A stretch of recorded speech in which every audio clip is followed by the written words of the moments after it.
আসসালামু আলাইকুম। সকাল সকাল কোথায় যাচ্ছি বলুন তো? রিজার্ভ সিএনজি নিয়ে সকাল সকাল বের হয়ে গেলাম কোথাও একটা যাওয়ার জন্য, এবং কোথায় যাচ্ছি সেটাই আজকে থাকবে পুরোটা ব্লগ ভিডিওতে।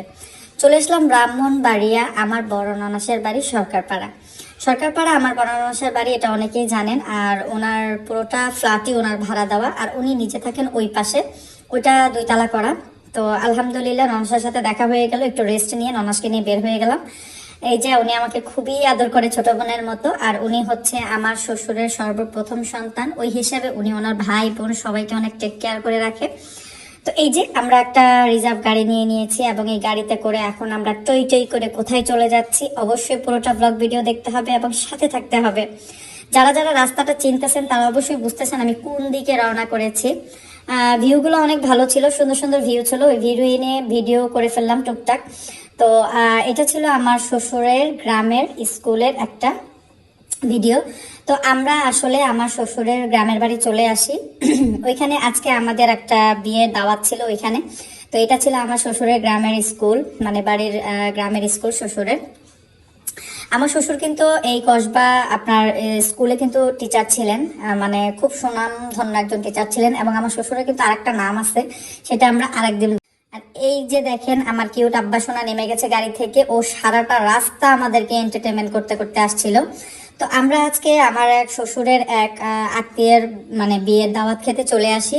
তো এসেই আগে আমরা তাদের সাথে দেখা সাক্ষাৎ করি, উনি ছিলেন আমার চাচি শাশুড়ি। তো সবার সাথে কুশলাদি বিনিময় করে আমরা চলে গেলাম আমার শাশুড়ির কবর জিয়ারত করতে। এই পুরোটা জায়গা আমার শ্বশুর এবং তার 2 ভাইয়ের, এটা হচ্ছে পারিবারিক কবরস্থান। এখানে ধাপে ধাপে মানে যারাই মারা যাবেন তাদের কবর হবে এখানে, একদিন আমারও হবে। যাই হোক, সবাই বাড়িতে চলে আসলাম। এটা ছিল বাড়ির ফ্রন্ট সাইডটা, একদম বারিন্দার সাইডটা। আর এরপরে গেট দিয়ে বাড়িতে ঢুকতে হবে।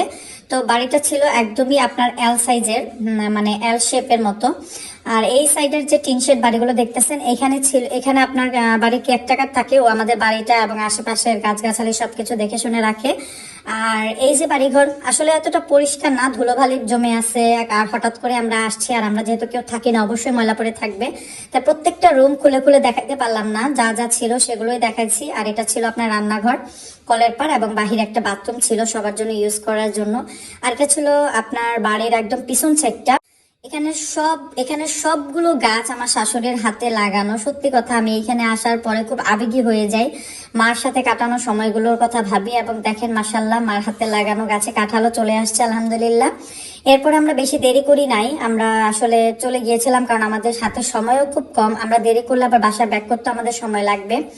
তো মোটামুটি ভালোই খাবারের আইটেম ছিল, আমার কাছে আসলেই ভালো লেগেছে। আপনার এখানে একটা টমেটোর চাটনি দেওয়া হয়েছিল, তারপরে আপনার ভর্তা আইটেম ছিল, রুই মাছ ফ্রাই ছিল, এবং রোস্ট। হঠাৎ করেই মানে আমার এত গরম লাগতেছিল, আমি বেশি খাইতে পারতেছিলাম না। দেখেন কতগুলো মাংস দিছে আমার প্লেটে, এগুলো খাইতে আমার খবর হয়ে গেছিল। কিন্তু অ্যাটলিস্ট দইটা খেয়ে আমার খুব শান্তি লাগতেছিল। আর দইটা এত মজা হয়েছিল, মনে হয়েছিল যে এটা মানে হাতের দই, খুবই মজা লাগছিল। তো পেটে জায়গা না থাকার কারণে আর খাই নাই। আর দেখেন সবাই কত সম্মান করে আমার শ্বশুরকে, আমার শ্বশুর হচ্ছে বাড়ির মুরব্বী বর্তমানে। তো সবাই কত যত্ন করে আমার শ্বশুরকে হাত ধুয়ে দিতেছিল। এত আয়োজন, যার জন্য তাকে না দেখলে তো হবে না। এই যে দেখেন কিউটি কিউটি পুতুল বউকে দেখতে চলে আসলাম। তো খুবই কাছের আত্মীয়, তো সেই কারণে মানে আপু খুব মানে বড় আপা খুব ক্লোজলি কথা বলছিলেন। তো ওর সাজটা আমার কাছে অনেক ভালো লাগছিল, ও নাকি কসবা মেইন টাউনে গিয়ে সেজে আসছিল। তো এরপরে যাই হোক, আমি তো একজন টি লেভার, আমাকে তো টি খাইতেই হবে। তো শুধুমাত্র চা খাওয়ার জন্য আর এক চাচি শাশুড়ের বাসায় গিয়ে বিরক্ত করা শুরু করলাম। তো ওই চাচি শাশুড়ের ছেলের বউ আমাদেরকে চা করে খাওয়া। চাচির বাড়িটা অনেক সুন্দর ছিল, কিন্তু সময়ের কারণে পুরোটা বাড়ির ভিডিও করতে পারিনি। এরপরে আমরা মা ছেলে অনেক দুষ্টামি শুরু করে দিই। আমাদের দুষ্টামিটা আসলে ইগনোর করবেন, কেউ খারাপ ভাবে নেবেন না। ওদের সাথে একটু দুষ্টামি করতেছিলাম, আর আমার জামাই ভিডিওটা করে নিছে। তো এরপরে আমাদের যাবার পালা, মানে বিদায়ের ঘন্টা বেজে গেছে। এখন আমরা সবাই যার যার গন্তব্যে পৌঁছে যাব। আর বাড়িতে গেলে সারা দিনের একটা জার্নি হয়ে যায়, মানে আস্তে আস্তে সন্ধ্যা হবে, রাত হবে। তো সবাই মিলে বাবার সাথে একটু গ্রুপ ফটো নিয়ে নিলাম। বাবার সাথে গ্রুপ ফটো নিতে হলে বাবাকে আগে থেকে রাজি করতে হয়, কারণ বাবার আসলে সব খুব পছন্দ না। তো তো তারপরে সবাই গাড়িতে ওঠার পরে বাবাকে আমার হাজবেন্ড গাড়িতে তুলে এরপরে আমরা যে যে যার যার মতো গাড়িতে উঠে গেলাম। আর গাড়ির যে ড্রাইভার ভাইয়া ছিলেন উনি খুবই খুবই অমায়িক ছিলেন, খুব যত্ন করে আমাদের নিয়ে গেছেন এবং যত্ন করে নিয়ে আসছেন। তো আসার সময় বারবারই বাড়ির দিকে তাকাইতেছিলাম, মার কবরের দিকে তাকাইতেছিলাম, মানে মনটা কেমন যেন একটু খারাপ খারাপ হয়ে যায়। আর সময়ের কারণে আইসা থাকতেও পারি না। এই যে দেখছেন আস্তে আস্তে রাত হয়ে গেছিল, তো আপারা ব্রাহ্মণবাড়িয়া পর্যন্তই নেমে গেছিল। এরপরে আমাদের গাড়ি চেঞ্জ করে আবার সিএনজি নিয়ে বাসায় আসতে হয়েছিল।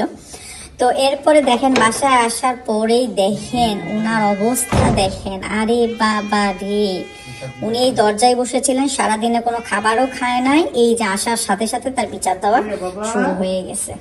ওরে আমার জান পাখিটা সারাদিন একা ছিল। তো যাই হোক, বিয়ের ব্লগ ভিডিওটা কেমন লাগলো, হঠাৎ করেই কসবা গেলাম, বাড়িতে গেলাম, ঘুরলাম, খুবই ভালো লাগলো, সবার সাথে সুন্দর সময় কাটাইলাম। সবাই আমাদের জন্য দোয়া করবেন, সবাই সুস্থ থাকবেন, ভালো থাকবেন, আল্লাহ হাফেজ।